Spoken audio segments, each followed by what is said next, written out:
What's up, booktube? Welcome back. My name is Laura if you're new here, and this is Violet. And today I'm talking about all the books that I read in August. You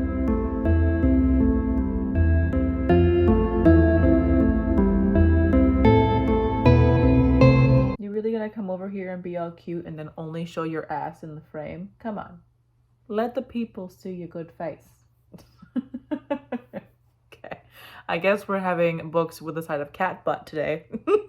So August was finally a decent reading month. I think the slump is finally at long last coming to an end, which is very exciting. Is it a spider? Oh, hello friend. Please don't jump on me or go on my phone. I would not appreciate that. Anyways. But in terms of just personal life, August has been one of the best months of my entire life. It's been amazing. My older brother got married in August and it was just such a beautiful wedding and it was just so perfect and lovely and it was such an amazing time. And then I also got into a relationship in August as well. So I have a girlfriend now. Very exciting. So yeah, there definitely would have been some more reading done. I was definitely in the mood to read, but things have been really busy in my personal life with between the wedding and new relationship and all these things. So not much time to read, but definitely have been in the mood to. So I think it's safe to say that the reading slump is finally over. Thank God. Now it's just a matter of trying to find the time to read the books that I want to read, you know? But yeah, so in August, I finished 5 books, DNF 2, and then I have one that I started this month, but I didn't have time to finish it. So I'll be carrying it over to September. So I'll start with the DNFs. The first one was Extasia, however you say it, by Legrand. I wanted to like this book. I thought I was going to because it seems like a pretty cool vibe. It's witchy and the main character is kind of a villain apparently. So it sounded like it was going to be right up my alley, but it was so religious and just really not my thing. I feel like the farther we got into the book, it would have been less so, but I got through about 65 pages of it and the main character was just so heavily ingrained in this Christianity, Catholicism kind of thing that it was just really rooted in misogyny and it was not good. And again, I'm assuming that it was going to change, that she was not going to be the same person by the end of the book. But I just really didn't like any of the first bits of it. The vibe was not my thing whatsoever. And I didn't like the writing either. I found it to be very halting. I don't know how to word it, but it felt very jerky in the writing. So it was not for me. Violet, that's flame. Please don't do that. Don't do that. I'm gonna move that away from you. But yeah, so it was just not the book for me, unfortunately. I wish that it was.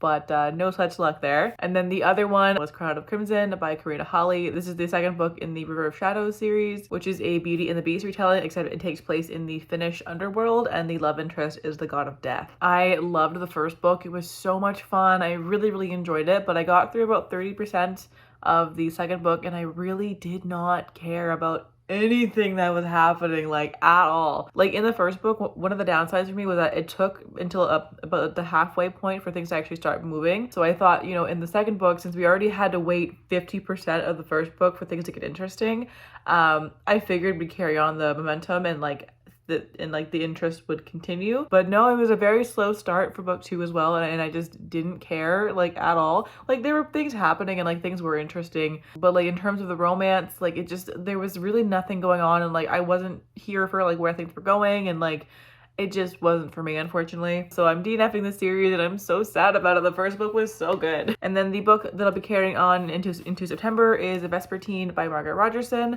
I got through 79 pages of this month. I started it halfway through the month. I've been reading this book for 2 or 3 weeks and I just haven't had time to carry on. I'm having much better luck with ebooks and audiobooks right now just because I haven't been home very much. And I don't often carry big chunky books with me wherever I go. So I haven't had time to sit down and just physically read a lot recently. And also my attention span is not here. So I'm having a hard time reading things where I don't have the audiobook to go along with it. And the audiobook for this one is not available from either Schwab or my library's app. So I'm just reading it physically and I'm really, really enjoying it. I'm loving this book. But without the audiobook, I'm having a hard time reading for more than 10, maybe 15 minutes at a time. So it's taking me a while to get through. And I just realized that I forgot to mention, August was the Orilium Magical Readathon, the Autumn Equinox, which is a really, really cool readathon hosted by G over at Book Roast. And G is very, very lenient with her rules. And she did say that you can kind of bend the rules to suit your own needs. So even though I haven't finished Vespertine, I did start it in September, so I'm still going to count it towards my prompts. Same with Crown of Crimson. She did say that you can count DNFs to still be towards a prompt. So for the readathon, my character is studying to be a Rift Architect. So Crown of Crimson got me my O in spells and incantations.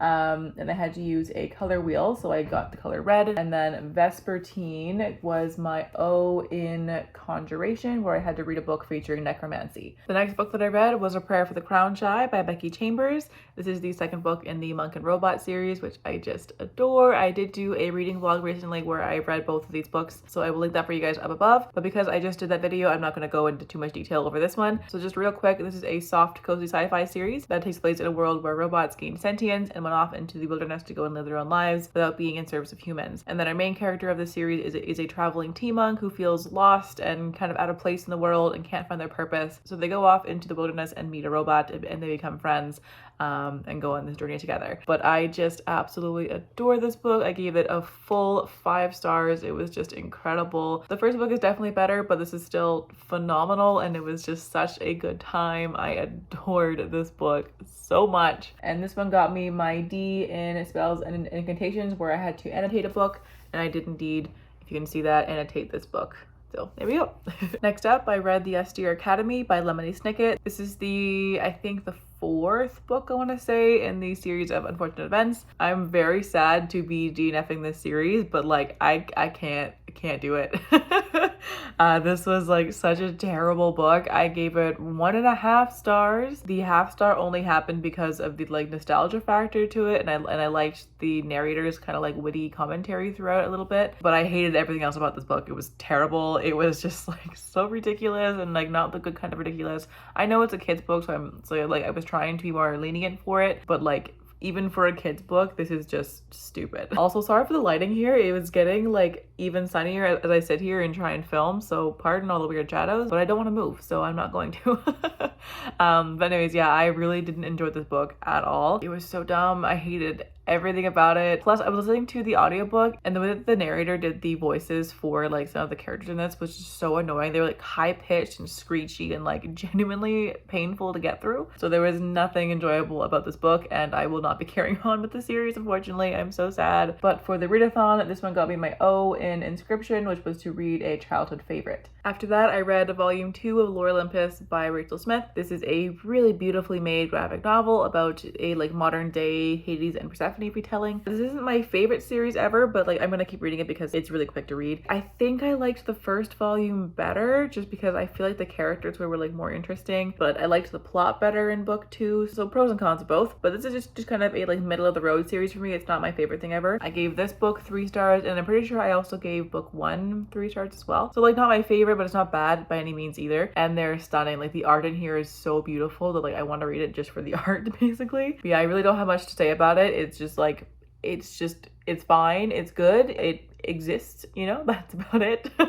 And then for the readathon, this one got me my Q in Inscription, which is to read a graphic novel. Okay, I feel like the lighting is getting too bad and I should probably move somewhere else, so we're gonna have a little location change here. 1 second. Okay, that's better.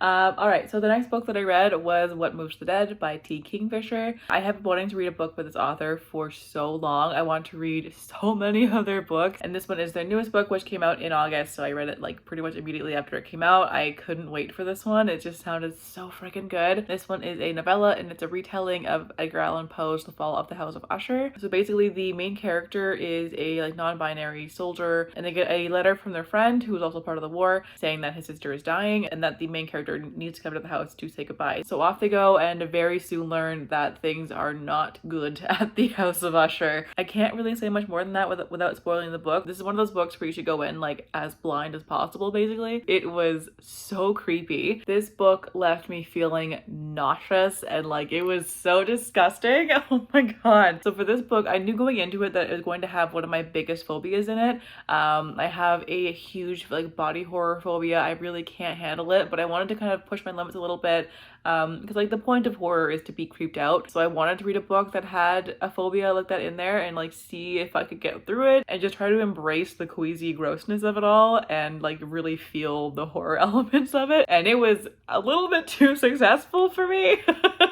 I was able to get through it, but like, oh man, it really, ooh, like, it was gross. And then there was also an element in here that I can't say because it would spoil the entire book, but the like biggest element of this book was actually a second huge phobia of mine, and that was unexpected and like, oh, I'm like tensing up right now just thinking about it. It was, oh man, oh god, it was, it was effective. So as a horror novel for me, this was kind of perfect because even though these were my worst phobias and I probably shouldn't have read this book because it has clearly had this like visceral effect on me even a couple of weeks later, that is the markings of a good horror book. So should I have emotionally scarred myself by reading this? Probably not, but I'm glad I did, weirdly. This was such a phenomenal book. It was so well written. I did have a hard time getting into it for the first little while because the main character was not my favorite at first. They're very like clinical and kind of to the point, but they also have this weird sense of humor that they think is hilarious, but it's not really funny, but them thinking it's funny is what makes it funny. It's hard to explain, but it was hard to get into just for the first couple of pages, but then after a little bit they really grew on me as a character and I actually quite enjoyed them. But yeah, mainly it was the phobias for me and the body horror and the other thing that I can't mention that like, oh man, it had such a huge reaction for me. Like I was sitting in bed just like shaking and like trying not to throw up as I was getting towards the climax of the book. So definitely triggered a like full-on phobia panic attack in me, which again maybe was not the smartest thing for me to be doing, but I really enjoyed it anyways, so who cares. I will definitely be reading more books from this author. This was such a good book. The writing was incredible. The world building was amazing. The setting was so cool, and like the visual imagery of this house was just incredible, and the forest and all the elements of like the mycology and that kind of thing was really, really cool. Are you coming to my door? What are you doing? All right, that was weird. I got a knock on my door. That never happens. I forget what I was saying now, but probably just gushing about how good this book was and how much I am like in love with the author now. Please go and pick this one up. It was fantastic and I gave it 4 stars. And then the last book for August was Gallant by V. Schwab. This is their newest release. It came out, I think, in March it was, I think, pretty sure, around there at least. I wanted to read this one like immediately after it came out, but I had a feeling that I should wait until closer to like fall time, and I am so happy that I did. I read this book in one day. I could not put it down. It was so good. And it was a perfect day too. It was a really cold and rainy day, all gray and dreary outside. It was so perfect for this book. So Gallant is a spooky haunted house ghost story. It's about a girl who grew up in essentially an orphanage, and all she has left of her mother is this journal that she left her. And in the journal there's a letter that was addressed to her that says that she'll be safe as long as she never goes home to Gallant. But when the main character is, I think she's 14 in this, she received a letter from her uncle telling her that they've been trying to find her for years and that they want her to come home to Gallant and be part of her family, and so she goes. But when she gets there, it turns out that nobody in the house sent that letter and they have no idea who it was. And then it's quickly revealed that there was more to this house than it seems. This was such a good book. It was so much fun. It was exactly what I wanted it to be. I really, really loved this book. It was so much fun. This has like YA Crimson Peak vibes, and like Crimson Peak is one of my favorite movies of all time. I adore that movie so much. So like for a book to give you that same feeling is just perfection. Plot wise and thematically, this is very similar to Crimson Peak, which is just so good for me. I've been trying to find things that like feel like that movie for so long, but it's kind of hard to find. But this just did it for me so well, and I loved every second of it. The main character in here is mute as well, so it was really interesting for how sign language came into play and like trying to communicate. Throughout the entire book, she has this like deep need and want and longing to have family and home and to feel wanted and loved, and that's such a huge part of her character. And it was so well done because she's young. I think she's 14 in this book, and she's this like very serious character at first, and she seems like she had to mature so fast because she did. She grew up with a really hard life in this orphanage that's very gray and depressing and dark, and she was treated very poorly and everything. So like she's had a hard life, and she seems very sad and withdrawn. But then like the farther on the book gets, you kind of see more of her personality come out. She's actually very mischievous, and she's kind of a shit disturber and a bit of a pain in the ass. And she's just being a kid, you know, and like I thought her character was so interesting and had so many layers to her. And I love the way that color was explored in this book as well too, because the orphanage where she lived, everything was gray. All the walls were gray, like their uniforms were gray. It takes place in England as well, so it's always raining and the sky is gray. Anything in the house that had color was covered in so much dust that it also turned gray. And so she was always so drawn to any kind of color that she could find, and she just wanted to have all these bright colors. And it was a really interesting exploration of like this character who was forced into this very dark gray world but wanted light and color and life so badly, but she just couldn't find it. And so she was grasping at any little bit of it that she could possibly find. It was creepy. The atmosphere was incredible. There's ghouls everywhere and a creepy backstory for things, and like hidden passages in the house. Everything was so well done. It was exactly what I wanted. This is a perfect fall book, and I'm so happy that I waited for it. So yeah, this one I gave, I think, 4.5 stars. It was almost a 5-star, but not quite. But like either way, I loved this book so much. I knew I was going to, because like obviously it's V. Schwab, so of course I'm going to like it. They're probably like a top 3 favorite author for me, and I will read anything that they put out. I adore this author, and this book was incredible. The cover, look at this, it's beautiful. Look at these end pages, like, oh my god, it's stunning. It's so beautiful. And also too, there's also like low-key a portal fantasy, so obviously I'm gonna like it. That's like my favorite genre, so this was really just a perfect book for me personally, and I am so happy that I finally read it. It was fantastic. Alright, so those are all the books that I read in the month of August. A pretty good reading month for me, actually. I am very happy with how things went. I am planning on doing a like month-long vlog for September because it's the Bookopoly-thon, which is hosted by Becca the Books. And for that one, I want to do a like roll as you go. So I'll be vlogging the whole thing. But yeah, there'll probably be a lot of like ebooks and audiobooks still, because I just don't have time to sit down and read very often. But anyways, let me know what you read in the month of August, or if you read any of these books. I would love to hear your thoughts. But in the meantime, thank you all so much for watching. I hope you're having a fantastic day wherever you are in the world, and I'll catch you in the next video. Bye.